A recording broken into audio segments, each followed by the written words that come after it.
ವೀಕ್ಷಕರೇ, ಹಿಸ್ಟ್ರಿ ಎಕ್ಸ್ಪರ್ಟ್ನ ಮತ್ತೊಂದು ವಿಡಿಯೋಗೆ ನಿಮಗೆ ಪ್ರೀತಿಯ ಸ್ವಾಗತ. ವೀಕ್ಷಕರೇ, ರಾಜು ತಾಳಿಕೋಟೆ ಪ್ರಮುಖ ಈತ ರಂಗಭೂಮಿಯಿಂದ ಬಂದಂಥ ಒಬ್ಬ ಹೆಸರಾಂತ ನಟ.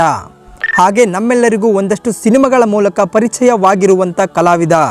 ಆದರೆ ಈ ರಾಜು ತಾಳಿಕೋಟೆ ಒಂದಷ್ಟು ಸಿನಿಮಾ ಹಾಗೆ ಇವರು 2019ರಲ್ಲಿ ಬಿಗ್ ಬಾಸ್ನಲ್ಲಿ ಕೂಡ ಇದ್ರು. ಹಾಗಂತ ಇವರು ಈ ಸಿನಿಮಾ ಹಾಗೆ ಈ ಬಿಗ್ ಬಾಸ್ನಿಂದ ಜನಪ್ರಿಯರಾದವರಲ್ಲ. ಆ ಕಾಲದಲ್ಲೇ ಅಂದರೆ 1996-97ರ ಕಾಲದಲ್ಲೇ ಸೆಲೆಬ್ರಿಟಿ ಸ್ಟೇಟಸ್ಸನ್ನು ಪಡೆದಿರುವಂಥವರು. ಇವರು ಸಾಮಾನ್ಯವಾಗಿ ಉತ್ತರ ಕರ್ನಾಟಕ ಭಾಗಗಳಲ್ಲಿ ಜನಪ್ರಿಯ ಹಾಸ್ಯ ನಾಟಕಗಳ ಮೂಲಕ ಹಾಗೆ ಹಾಸ್ಯ ಆಡಿಯೋ ಕ್ಯಾಸೆಟ್ಗಳ ಮೂಲಕ ತುಂಬ ಪ್ರಸಿದ್ಧಿಯನ್ನು ಪಡೆದಂಥವರು. ಹಾಗೆ ಈ ರಾಜು ತಾಳಿಕೋಟೆಯವರು ಮನಸಾರೆ, ಪಂಚರಂಗಿ, ಪಂಜಾಬಿ ಹೌಸ್, ಪರಮಾತ್ಮ ಇನ್ನು ಮುಂತಾದ ಸಿನಿಮಾಗಳ ಮೂಲಕ ನಮ್ಮನ್ನು ರಂಜಿಸಿ ಇಂದಿಗೆ ನಮ್ಮನ್ನು ಬಿಟ್ಟು ಅಗಲಿದ್ದಾರೆ.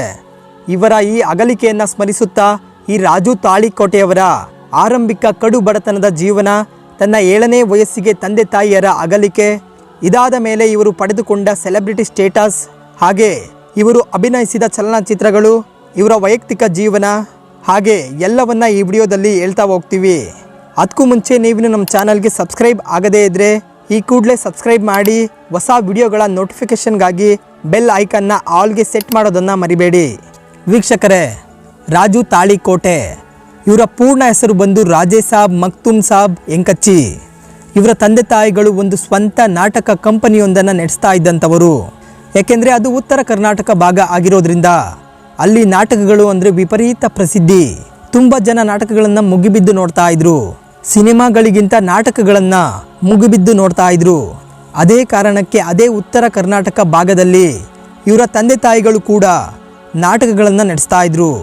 ಆದರೆ ಹೇಳಿಕೊಳ್ಳುವಂಥ ಶ್ರೀಮಂತಿಕೆ ಏನೂ ಹೊಂದಿರಲಿಲ್ಲ, ಕಡು ಬಡತನದವರೇ ಆಗಿದ್ರು.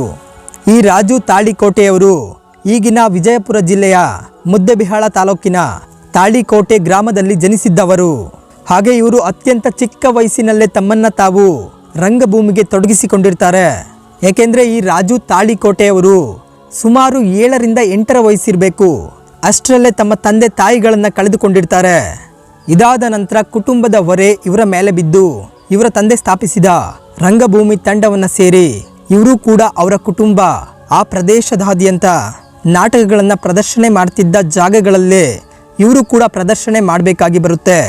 ಇದರಿಂದಾಗಿ ಈ ರಾಜು ತಾಳಿಕೋಟೆಯವರು ತಮ್ಮ 3ನೇ ತರಗತಿಗೆ ಶಾಲಾ ಶಿಕ್ಷಣವನ್ನು ಬಿಡಬೇಕಾಗಿ ಬರುತ್ತೆ. ಮುಂದೆ ಇವರು ಕಾರಣಾಂತರಗಳಿಂದಾಗಿ ಈ ರಂಗಭೂಮಿಯಿಂದ ಹಿಂದೆ ಸರಿದುಳಿತಾರೆ. ಈ ರಂಗಭೂಮಿ ನಾಟಕಗಳಿಂದ ಸರಿದುಳಿದ ನಂತರ ಇವರು ತಮ್ಮ ಜೀವನದಲ್ಲಿ ತುಂಬ ಆರ್ಥಿಕ ಸಂಕಷ್ಟಗಳನ್ನು ಎದುರಿಸಬೇಕಾಗಿ ಬರುತ್ತೆ. ಇವರು ತಮ್ಮ ಕುಟುಂಬವನ್ನು ಪೋಷಣೆ ಮಾಡಲು ಗ್ಯಾರೇಜ್, ಹೋಟೆಲ್, ಲಾರಿ ಕ್ಲೀನರ್ ಹಾಗೆ ಮತ್ತೆ ರಂಗಭೂಮಿ ಕಡೆಗೆ ಬಂದ ಇವರು ನಾಟಕ ಕಂಪನಿಯೊಂದರಲ್ಲಿ ಗೇಟ್ ಕೀಪರ್ ಆಗಿ ಕೆಲಸ, ಮತ್ತೆ ನಾಟಕ ನಡೆಯುವಂಥ ಸಂದರ್ಭದಲ್ಲಿ ಪರ್ದೆ ಎಳೆಯುವಂಥ ಕೆಲಸ, ಇನ್ನು ಈ ರೀತಿಯ ಸಣ್ಣ ಪುಟ್ಟ ಕೆಲಸ ಮಾಡ್ತಿದ್ದಂಥವರು. ಒಮ್ಮೆ ಯಾವುದೋ ನಾಟಕ ನಡೆಯುವಂಥ ಸಂದರ್ಭದಲ್ಲಿ ಯಾರೋ ಒಬ್ಬ ಕಲಾವಿದ ಹಾಜರಾಗದ ಕಾರಣ ಆ ನಾಟಕದಲ್ಲಿ ಈ ರಾಜು ತಾಳಿಕೋಟೆಯವರಿಗೆ ಅಭಿನಯಿಸಲು ಅವಕಾಶ ಸಿಗುತ್ತೆ. ಆ ಅವಕಾಶವನ್ನು ಬಹಳ ಚೆನ್ನಾಗಿ ಸದುಪಯೋಗ ಪಡಿಸ್ಕೊಳ್ತಾರೆ. ಆನಂತರ ವಿಶೇಷವಾಗಿ ಇವರ ತಂದೆ ತಾಯಿಗಳು ನಡೆಸ್ಕೊಂಡು ಬಂದಂಥ ಕಾಸ್ಕತೇಶ್ವರ ನಾಟಕ ಮಂಡಳಿಯನ್ನು ತಮ್ಮ ಸಹೋದರನ ಜೊತೆ ಸೇರಿ ಸ್ವಲ್ಪ ದಿನಗಳ ಕಾಲ ನಡೆಸ್ಕೊಂಡು ಬರ್ತಾರೆ. ಇದಾದ ನಂತರ ಕಾರಣಾಂತರಗಳಿಂದ ಇದನ್ನು ಕೂಡ ನಿಲ್ಲಿಸಿಬಿಡ್ತಾರೆ. ಹೀಗಿರುವಂಥ ಸಂದರ್ಭದಲ್ಲಿ ಈ ರಾಜು ತಾಳಿಕೋಟೆಯವರು ಪ್ರಸಿದ್ಧಿಗೆ ಬಂದಿದ್ದು ಯಾವಾಗ ಅಂದರೆ ಈ ಕಲಿಯುಗದ ಕುಡುಕ ಎಂಬ ನಾಟಕದ ಮೂಲಕ. ಅದರಲ್ಲೂ ಈ ಕಲಿಯುಗದ ಕುಡುಕ ಎನ್ನುವಂಥ ನಾಟಕ ಆಡಿಯೋ ಕ್ಯಾಸೆಟ್ ರೂಪದಲ್ಲಿ ಬರುತ್ತೆ. ಇದರಿಂದಾಗಿ ಕರ್ನಾಟಕ ಸೇರಿದಂತೆ ಮಹಾರಾಷ್ಟ್ರ, ಗೋವಾ, ಆಂಧ್ರ ಪ್ರದೇಶ ಸೇರಿದಂತೆ ಎಲ್ಲ ಕಡೆಗಳಲ್ಲೂ ತುಂಬ ಪ್ರಖ್ಯಾತರಾಗಿಬಿಡ್ತಾರೆ.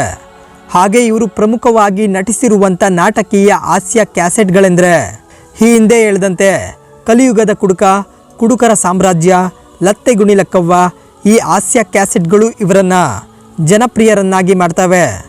ಇದಾದ ನಂತರ ಇವರು ಸಿನಿಮಾ ಇಂಡಸ್ಟ್ರಿಗೂ ಕೂಡ ಬರ್ತಾರೆ.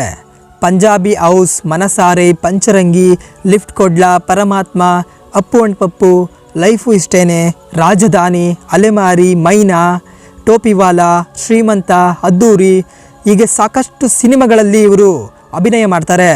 ಇವರ ಮನಸಾರೆ ಚಿತ್ರದ ಪಾತ್ರದಿಂದ ಚಿತ್ರರಂಗದಲ್ಲಿ ಸಾಕಷ್ಟು ಗಮನವನ್ನು ಸೆಳೆದಿರ್ತಾರೆ. ಇದರಿಂದಾಗಿ ಇಷ್ಟೆಲ್ಲ ಚಲನಚಿತ್ರಗಳಲ್ಲಿ ನಟಿಸೋಕೆ ಅವಕಾಶಗಳು ಕೂಡ ಸಿಗ್ತಾ ಹೋಗುತ್ತೆ.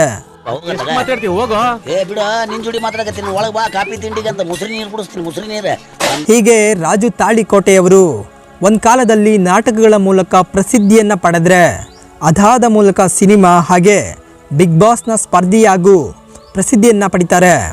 ಇನ್ನು ಇವರ ವೈಯಕ್ತಿಕ ಬದುಕಿನ ವಿಚಾರದ ಕಡೆಗೆ ಬರೋದಾದರೆ ರಾಜು ತಾಳಿಕೋಟೆಯವರು ಇಬ್ಬರನ್ನ ಮದುವೆ ಆಗಿದ್ರು. ಒಂದು ಚಿಕ್ಕ ವಯಸ್ಸಿಗೆ ಮದುವೆ, ಅದಾದ ಬಳಿಕ ಮತ್ತೊಂದು ಪ್ರೀತಿಸಿ ಕೂಡ ಮದುವೆಯನ್ನು ಆಗಿರ್ತಾರೆ.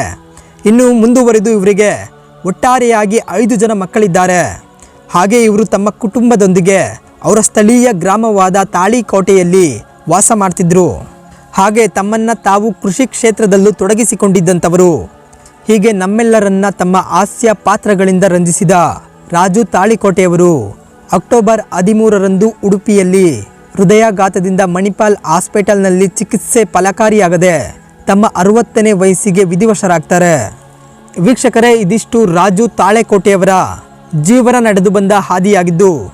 ವೀಕ್ಷಕರೇ, ರಾಜು ತಾಳಿಕೋಟೆ ಅಂದರೆ ನಿಮಗೆ ತಕ್ಷಣಕ್ಕೆ ಏನು ನೆನಪಾಗುತ್ತೆ ಅನ್ನೋದನ್ನು ಕಾಮೆಂಟ್ ಮಾಡಿ ತಿಳಿಸಿ ಅಂತ ಹೇಳ್ತಾ, ಹಾಗೆ ಮುಂದಿನ ವಿಡಿಯೋದಲ್ಲಿ ಕೂಡ ಇಂಥ ವಿಶೇಷ ವಿಷಯವನ್ನು ಹೊತ್ತು ನಿಮ್ಮ ಮುಂದೆ ಬರ್ತೀನಿ. ಹಾಗೆ ವೀಕ್ಷಕರೇ, ಕೊನೆಗೆ ನನ್ನ ಈ ಒಂದು ಶ್ರಮಕ್ಕೆ ನಿಮ್ಮಿಂದ ಬಯಸೋದು ಕೇವಲ ಒಂದು ಮೆಚ್ಚುಗೆಯನ್ನು ಮಾತ್ರ.